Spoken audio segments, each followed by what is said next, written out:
Ray tracing सीखने के बाद हमें सीखना है इमेज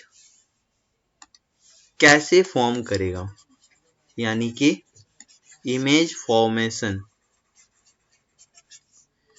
चलिए हम देखते हैं कुछ कंडीशंस को और उन कंडीशंस में कहाँ पे ऑब्जेक्ट रखेंगे तो कहाँ पे इमेज बनेगा, इसको पता करते हैं। तो हमारा पहला कंडीशन है कि हमारा ऑब्जेक्ट रखा हुआ है इन्फिनिटी में कहीं। यह हमारा ऑब्जेक्ट है ए बी। अब इन्फिनिटी से जो रेज आएगी वो कुछ ऐसे आएंगे पैरेलल्स, और रूल्स क्या कहती है कि इन्फिनिटी से जो भी रे आएंगे वो सब कन्वेक्स लेंस में डाइवर्ज करता है पॉइंट फोकस में। तो हमारा डायग्राम कुछ ऐसा बनेगा, और इससे हम देख सकते हैं कि हमारा जो इमेज बनेगा, अगर ऑब्जेक्ट को इन्फिनिटी में रखते हैं, वो इमेज बनेगा फोकस 2 पे, यानी कि उस पार वाले फोकस पे। ये है पहला कंडीशन। इसके बाद हमें जानना है कंडीशन नंबर 2। कंडीशन नंबर 2 है कि हमारा ऑब्जेक्ट रहेगा सेंटर ऑफ कर्वेचर, जो पहला वाला सेंटर ऑफ कर्वेचर है यानी कि C1, उसके और इन्फिनिटी के बीच में कहीं। अगर ऐसा होता है तो हमारा इमेज कहाँ बनेगा, देखिए उसके लिए हम दो रेज लेंगे पॉइंट ए से। पहला रेज ए सी जो पैरेलल है प्रिंसिपल एक्सिस के, इसीलिए डाइवर्ज होती है F2 पे और इस तरह चले जाता है। दूसरा रे है ए ओ, जो क्योंकि ऑप्टिकल सेंटर से गुजर रही है तो अकॉर्डिंग टू द रूल ये डिस्टर्ब नहीं करेगा और ये इस तरह जाएगा। देखिए दोनों रेज इस पॉइंट पे इंटरसेक्ट कर रहा है, इसीलिए हमारा इमेज भी कुछ ऐसा बनेगा। बी लाइन से सटा हुआ यानी पैरेलल एक्सिस से सटा हुआ, प्रिंसिपल एक्सिस से सटा हुआ, और ए यहाँ। ये है हमारा image formation by convex lens, जब ऑब्जेक्ट को हम इन्फिनिटी और सेंटर ऑफ कर्वेचर के बीच में रखते हैं। ये ऑब्जेक्ट जो होगा ये इन्वर्टेड होगा, क्योंकि सेम साइड में नहीं है, ऑपोजिट साइड में है। और ये इंटरसेक्शन लाइट लाइन का जो इंटरसेक्शन है रे का, ये असली में इस पॉइंट में इंटरसेक्ट करेगा, इसीलिए रियल होगा। आप वीडियो को पॉज करके इस दोनों केसेस के नोट्स को अपनी कॉपी पे उतार सकते हैं। इसके बाद हम क्या करेंगे, हम ऑब्जेक्ट को रखने वाले हैं सेंटर 1 में। चलिए रखते हैं। ये है हमारा केस नंबर 3। ऑब्जेक्ट को रखा गया है पहले सेंटर ऑफ कर्वेचर पे यानी C1 पे।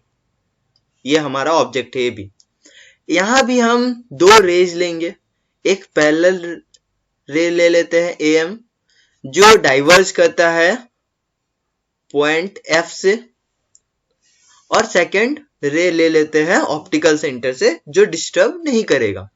देखिए ये दोनों रेज यहां इंटरसेक्ट करती हैं, तो हम इस पॉइंट को A' मानेंगे, यानी कि ऑब्जेक्ट का ए वाला हिस्सा का इमेज बनेगा यहाँ पे, और B क्योंकि प्रिंसिपल एक्सिस में है तो B हमारा नीचे प्रिंसिपल एक्सिस में होगा। ये है जब सेंटर ऑफ कर्वेचर पे रखा गया ऑब्जेक्ट को। तो इमेज भी कहां बना, ऑपोजिट साइड के सेंटर ऑफ कर्वेचर पे ही इमेज भी बनेगा। और यहां ऑब्जेक्ट और इमेज का साइज इक्वल होगा, और ये इन्वर्टेड भी है और रियल भी है। ये हमारा तीसरा केस था। अब इसके बाद आप चाहे तो इसको यहां से वीडियो को पॉज करके नोट डाउन कर सकते हैं। ये डायग्राम हमारा और ये हमारा उसका नोट्स। इसको आप नोट डाउन कर सकते हैं। When image is placed at centre of curvature the image will be formed on another centre of curvature that is C2, यानी कि ऑपोजिट वाले सेंटर ऑफ कर्वेचर में। और इमेज जो होगा वो रियल होगा, इन्वर्टेड होगा और सेम साइज का होगा। ये हमारा केस 3 था। अब मूव ऑन करते हैं हम केस 4 की तरफ। इस डायग्राम को देखिए, ये है हमारा केस 4। ऑब्जेक्ट कहां प्लेस्ड है? सेंटर ऑफ कर्वेचर यानी कि C1 और F1 के बीच में कहीं भी। ऐसे में हम दो रेज ले लेते हैं। पहला जो पैरेलल जाएगा और फिर फोकस से होते हुए कन्वर्ज करेगा, और दूसरा ऑप्टिकल सेंटर से होते हुए क्रॉस करेगा। ये रूल याद रखना है, क्योंकि जब भी इमेज फॉर्मेशन होगा यही रूल फॉलो किया जा रहा है। तो ये मीट करता है इस पॉइंट पे। यहाँ पे हमारा ए डेस है और ये बी डेस हमारा प्रिंसिपल एक्सिस से। और अगर इमेज बनेगा, इमेज कहाँ बन रहा है? बियॉन्ड C2, मतलब centre of curvature opposite side वाला के थोड़ा दूर और इंफिनिटी के बीच में। आप चाहे तो इस डायग्राम के साथ भी नोट्स लिख लेंगे, इसमें कोई डिफिकल्ट टास्क नहीं है। When object is placed between center of curvature and focus, ये सेंटर ऑफ कर्वेचर ये फोकस के बीच में, the image will form beyond C2, ये C2 के बियॉन्ड बनेगा। इमेज रियल होने वाला है, क्योंकि ये इंटरसेक्शन जो है लाइट का वो रियल है। रियल कब होता है, इन्वर्टेड कब होता है, इसके बारे में हम डिस्कस किए प्रीवियस वीडियोस पे। इन्वर्टेड होगा और साथ ही लार्जर होगा साइज में। देखिए ये लार्जर है, ओरिजिनल साइज से लार्जर है। ये हमारा केस 4 था। केस 4 है हमारा जब ऑब्जेक्ट को रखा जाएगा पहले वाले फोकस में, यानी F1 में। इस कंडीशन में भी हम दो रेज लेंगे।